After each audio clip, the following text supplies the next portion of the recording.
Welcome to Facts TV News, where everything is true. St. James Police intensifies effort to restore public order in Mobile. The St. James Police on Thursday carried out an operation at the People's Arcade in Montego Bay as they intensified their efforts to clamp down on illegal and unsanitary vending in the second city during their ongoing Operation Restore Paradise, a public order reset. According to Aaron Samuels, superintendent in charge of operations in St. James, the police have taken an interest in the People's Arcade after recognizing that criminals utilize the space. 2 men were taken into custody for questioning by the police during the operation. Additionally, the party's public health team has identified major sanitation concerns as there is no running water available at the facility, which was first established by the then St. James Parish Council to house the city's vendors in 1996, he pointed out. For our public order reset, we are looking at the whole facility here, which is really in a state of disarray. It was not built with policing in mind, and we find that with a place like this, it is a safe haven for criminals to operate, SSP Samuel reported. We know that it is used as an escape route for when persons commit crimes in other areas in the city. They run through here and meet with their escape because it is a maze, so we really are concerned and we believe that our intervention is greatly needed if we are bringing about some law and order within this space here in Montego Bay, he added. The Ministry of Health has been having an ongoing investigation into the sanitization issues here. Water Commission NWC has verified that there is no running water within the facility, but yet still, there are generations of families living here, leading to poor sanitation practices. Further, his point of the illegal vending practices coming out of the People's Arcade, Superintendent Samuels noted that the police along with the parish's public health team have expressed concern about the food being prepared at the facility. What we know of a fact is that a lot of the meals that are sold on the streets are prepared here in a situation where there is no running water and poor sanitization conveniences. So we are really looking at a broad spectrum of public order issues here, and the main concern is for the health and wellness of our citizens of Montego Bay, the superintendent stated. Operation Restore Paradise, a public order reset, began Monday and has seen the police and other state agencies weeding out illegal taxes as well as illegal and unsanitary vending across the city. 13 agencies, including the National Water Commission NWC, the Ministry of Health and Wellness, the National Solid Waste Management Authority, and the Transport Authority TE, have partnered with the police on this initiative. Men held trying to smuggle contraband into Portmore police station. 2 men were apprehended while allegedly attempting to smuggle contraband into the Greater Portmore police station in St. Catherine. Charges are likely to be laid. The incident happened sometime before midnight. It is reported that the men were spotted on surveillance camera and accosted. During a search, the police say they seized at least 30 cell phones, phone chargers, ganja cigarettes, and other contraband from the men. They remain in custody. St. Andrews Central Police named person of interest in murder case. The St. Andrews Central Police have named Leighton Delahaye as a person of interest in a murder case. Law enforcers believe Delahaye, who hails from Janes Hill District in Clarendon, can assist their investigation. He is being urged to turn himself in to the Halfway Tree Police by 5 p.m. on Friday, August 19. Anyone with information that can assist the police to locate Delahaye is asked to contact the Halfway Tree Police at 876-926-2551, the Police 119 emergency number, or the nearest police station. Indicom probing police killing of unidentified man. The Independent Commission of Investigations Indicom is probing a police fatal shooting of an unidentified man along Walton Park Road in St. Andrew early Thursday morning. Indicom says the police have stated that 2 officers were traveling along Walton Park Road when they were alerted by a woman who allegedly said she was being robbed by a man with a knife. The officers report that during their intervention, they were attacked by the man with a knife. In response, both officers fired their weapons in the direction of the man. The injured man was transported to hospital where he was pronounced dead. Indicom says the officers involved have given additional accounts of the incident to the investigative team and have been notified to provide a statement and attend the office of the commission to be interviewed. The incident scene was processed by Indicom, and a knife and the service firearms of the concerned officers were collected. Meanwhile, the Commission is seeking the public's assistance in identifying the deceased, who is of dark complexion, has plaited hair, and has a birthmark on his left thigh. Motorists are encouraged to make adjustments for new traffic regulations.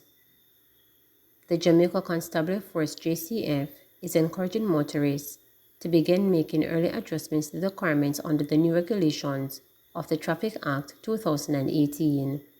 Head of the Public Safety and Traffic Enforcement Branch of the JCF Assistant Commissioner of Police ACP Gary Mackenzie said this would assist motorists to be adequately prepared for new measures that will be in place once the regulations come into effect. Speaking at a recent presentation ceremony for the Blue Ribbon Transport Operators First Responders Training Program at the University of Technology, Jamaica, the PSTEB headline some areas that drivers should take note of, especially those operating public passenger vehicles (PPVs). He warned that under the regulations, the use of cellular phone handset will be prohibited while driving. ACP Mackenzie said that the use of a headset while driving is a distraction and is encouraging owners of PPVs to make the necessary changes to facilitate hands-free phone usage in their vehicles. Let us start to do that so that once we start to impose new regulations, people will not say that they didn't know that they could not drive and use cell phones, he added.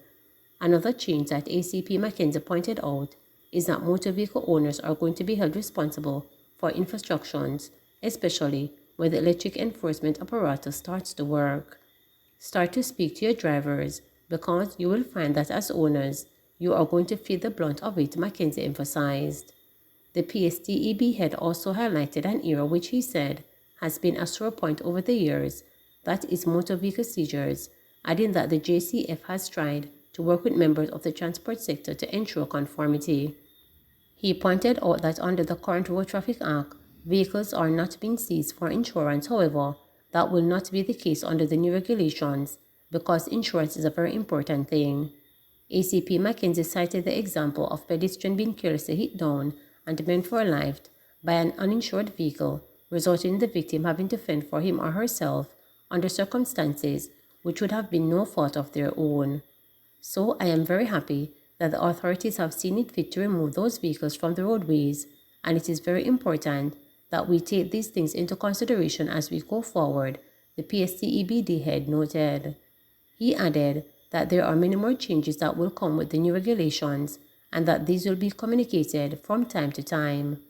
The regulation under the new Road Traffic Act, which will hold road users more accountable for their actions, were tabled in Parliament by Minister of Transport and Mining Audley Shaw on February 1, 2022. PIOG says second quarter economic performance shows continuing COVID pandemic recovery. The Planning Institute of Jamaica, PIOG, says the performance of the economy from April to June this year shows the progress of recovery from the COVID pandemic has continued. According to preliminary data provided by the Institute on August 18, real gross domestic product, GDP, grew by an estimated 5.7% in the April to June 2022 quarter compared to the corresponding period last year. PIOG Director General Dr. Wayne Henry gave the update at a press conference. The outturn for the April to June 2022 quarter largely reflected the impact of the removal of measures implemented to manage the COVID-19 pandemic, compared with the corresponding quarter of 2021, when some of these measures were still in effect. Other factors which contributed to the improved outturn included 1. Increases in hectares reaped, which facilitated growth in the agriculture industry. 2. Continued improvement in the markets of Jamaica's main trading partners that facilitated increased demand for industries such as hotels and restaurants, transport, storage and communication, and other services. And 3. Increased employment and consumer confidence, which supported higher levels of domestic demand. Despite the overall improvement, further growth was stymied by plant downtime, particularly in the manufacturing and mining industries, partly due to aged equipment and other production-related disruptions. There have been some concerns about the likelihood of the country experiencing a recession based on the weaker than expected performance of the US economy. It is undeniable that the Jamaican economy is inextricably linked to the US economy, given the high dependence on trade and capital flows and investment from that source. Therefore, any adverse developments in the economy of Jamaica's largest trading partner will negatively impact our own. Of note, however, while there have been 2 consecutive quarters of GDP decline, the US economy is not considered to be in a recession, as labor market conditions are still favorable and there are no inherent structural weaknesses that can be linked to a recession. It should be noted that the main factor driving the pace of inflation is the impact of the conflict between Ukraine and Russia on the supply of key food and energy-related products. However, we are aware of initiatives currently underway to resume grain exports from the Ukraine, which should have an impact on tempering the rate of price movement during the second half of 2022. Please remember to subscribe, like, share,